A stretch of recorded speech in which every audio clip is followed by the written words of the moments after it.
जावेद बुंदे भाई की कॉल थी। उन्होंने बोला कि आपके पास और कौन है, तो जब्बार भाई ने बताया शाहनवाज और डाडा मेरे पास बैठे हुए। तो जब्बार भाई ने, डाडा किसको बोलते हैं? जी मुझे बोलते हैं डाडा। अच्छा। फिर आसिफ भाई ने और आरिफ भाई ने हमें बोला कि एक एक पिस्टल हम लोगों को दिया और बोला कि आप लोग भी जल्दी से हमारे साथ चलें। हम लोग वहाँ से फिर इन लोगों के पीछे पीछे मशरिक सेंटर तक चले गए। वहाँ जाके हम लोग खड़े हो गए मशरिक सेंटर के कोने पे। हमें उस वक्त तक नहीं पता था कि हमें क्या करना है, और हम ये भी नहीं जानते थे कि अगर ये कोई काम कराने वाले तो ये कौन है क्या है, ये भी नहीं पता था हमें। बहरहाल हम वहाँ जाके खड़े हो गए।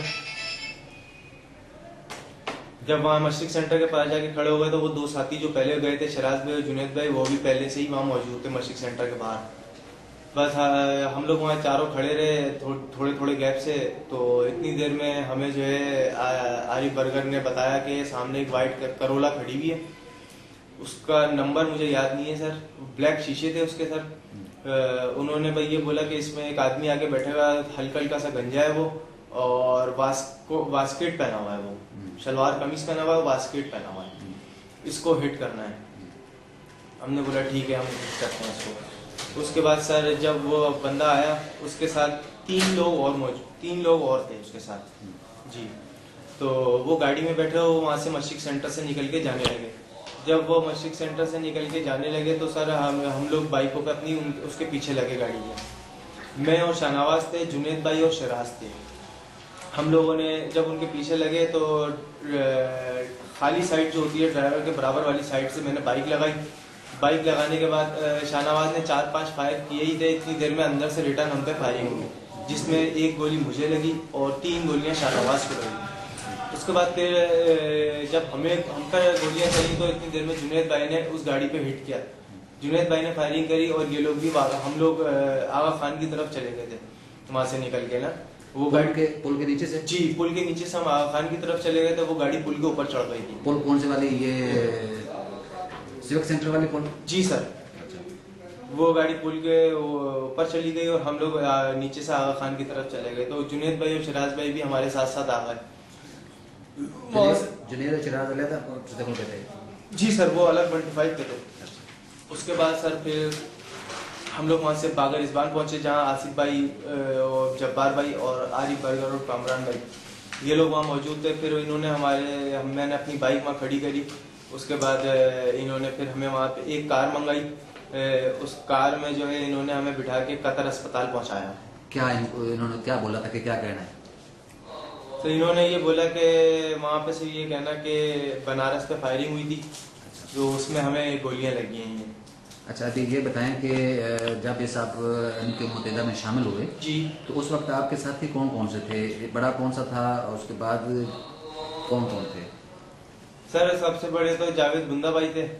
वो कहाँ से वो इन्फॉर्मेशन कलेक्ट करते थे या उनको इकामत कहाँ से मिलते थे? सर ये तो हमें उन्होंने नहीं बताया था कहाँ से आते थे। वो सिर्फ फसी भाई से रब्ता करते थे और फसी भाई को बता दिया करते थे कि ये काम है, ये करना है, और फसी भाई फिर हमें बताया करते थे कि ये काम करना है तुम लोगों ने। सर इसमें जो आपका सेटअप बना था जी, जावेद बुंदा ने बनाया था, जी, फसी भाई वाला जी, तो इसमें कौन कौन लोग थे? इसमें सर जावेद बुंदा भाई थे, अली भाई उर्फ मिर्जा भाई थे, सना अल्लाह उर्फ सना चरिया भाई थे, आरिफ बर्गर थे, एक आरिफ भाई हैं और फुरकान भाई वो मौजूद थे, और बहुत सारे दीगर साथी मौजूद थे मुख्तलिफ सेक्टरों के। उसमें हम मीटिंग हुई थी जिसमें हमें ये बताया गया था सब।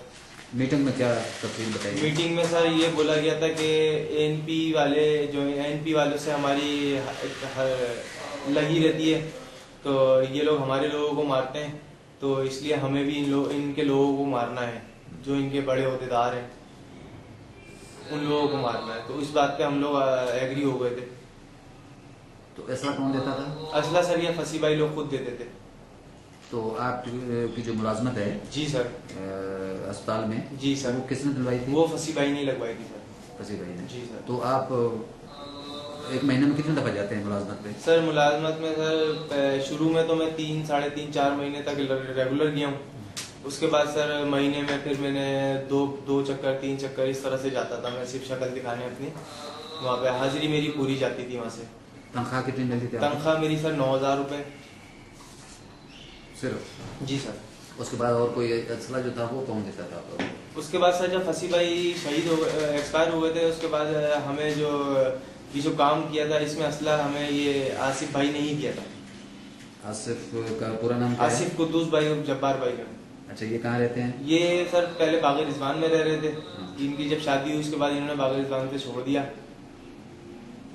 तो मेन जो आपका इस सेटअप का जिम्मेदार है जी सर। वो जवेद बुंदा है? जी सर। अच्छा, उसके बाद जो है उसके बाद ये है आरिफ बर्गर, कामरान भाई जान। असला यही देते थे? जी सर। तो इनको हदायत क्या कहते थे? हदायत हमें कहाँ से आई है? सर ये नहीं बताते थे कि हमें हिदायत कहाँ से आई है, बस ये लोग अपने तक ही रखते थे। आपको उसमें इन्वॉल्व नहीं करते थे? जी सर, हमें नहीं बताया करते थे ये।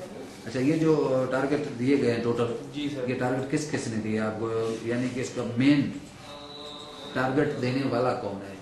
सर ये जब तक फसी भाई हयात थे, जब तक तो फसी भाई देते थे। हाँ। उसके बाद जब फसी भाई एक्सपायर हो गए थे तो फिर आरिफ बर्गर ने दिया था। तो ये जो शाह फैसल कॉलोनी वाले हैं, ये टारगेट किसने? ये सना भाई ने दिए थे। सना भाई कहाँ रहते हैं? सना भाई शाह फैसल में ही रहते हैं। शाह फैसल में रहते हैं। वो भी मुतहदा के? जी सर, बहुत पुराने कारकुन है मुत्तहिदा कौम मूवमेंट के। अच्छा, इस पार्टी में शामिल होने के बाद जी क्या हुआ? पहला जब काम किया जी तो उसके बाद आपको कोई अपने आप पेशेमानी नहीं हुई कि हमने ये गलत कर रहे हैं या सही कर रहे हैं, इससे हट जाएं? सर, हमने हटने की कोशिश करी तो वो बोलते थे कि तुम्हें भी मार दिया जाएगा अगर तुम हटोगे, क्योंकि तुम्हारे पास राज है हमारा।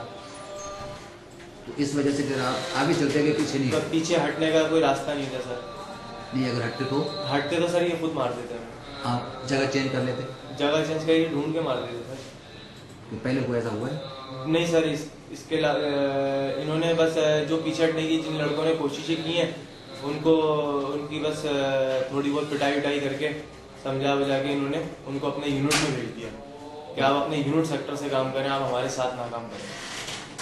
तो इसमें वापसी का चांस? नहीं सर, वापसी का कोई चांस नहीं होता। नहीं होता?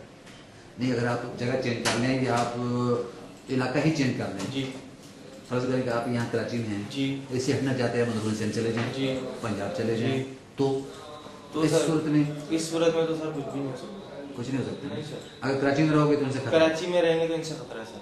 किसी टाइम भी नुकसान हो किसी जाएगा। टाइम भी नुकसान हो सकता यानी एक करने के बाद आप आगे आगे चलते गए, पीछे है। नहीं जी, हट सकते। पीछे नहीं हट सकते सर। इसी वजह से इसी वजह से क्योंकि हमें पता था कि ये हमें ही नुकसान पहुंचा देंगे, इसलिए फिर हमने बोला जब अब एक चीज़ में आ गए तो फिर मजबूरी यही है हमारी, मजबूरी होगी। क्योंकि ये डरा धमका के फिर सर होता था सारा। ठीक।